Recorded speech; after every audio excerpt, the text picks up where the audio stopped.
So we use a scoring system that where we look at like the likelihood that a vulnerability is going to be utilized, exploited in the wild in the next 30 days, right? And if something's at like a 90% chance that this is going to be exploited in the next 30 days, like that goes into the good tier, right? Like the 50% maybe is like the better tier. The like, okay, if there's a 2% chance this is going to be exploited in the wild, that's like the best tier, right? And so that's how you should be selling vulnerability management at these levels.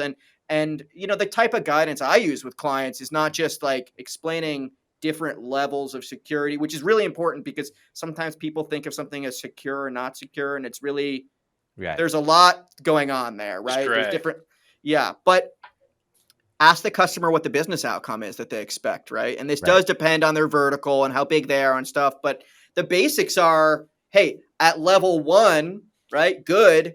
We're going to guarantee that if an attacker breaks in and wipes all your data out, we can restore you from a backup. Don't worry about someone that's ransoming that you're going to be locked out of your systems and your business is going to be dead. Like, we'll just come in, we'll wipe the things, we'll restore from a backup. That's level 1. Level 2 is, well, this data, like, we don't want it leaked out onto the internet. Like, we're worried that someone could ransom us, right? And that data could leak and that would kill the company or expose us to liability, right?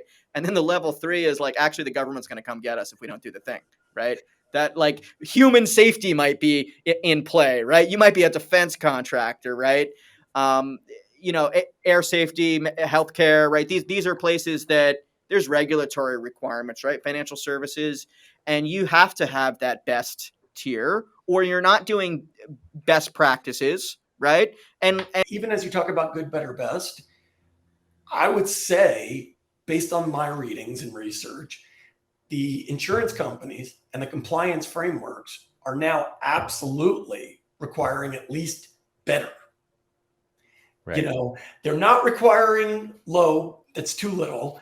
They're not necessarily requiring best, because that's extreme. That's you doing something every day to manage that. But if you're not in that better category, then you're in trouble.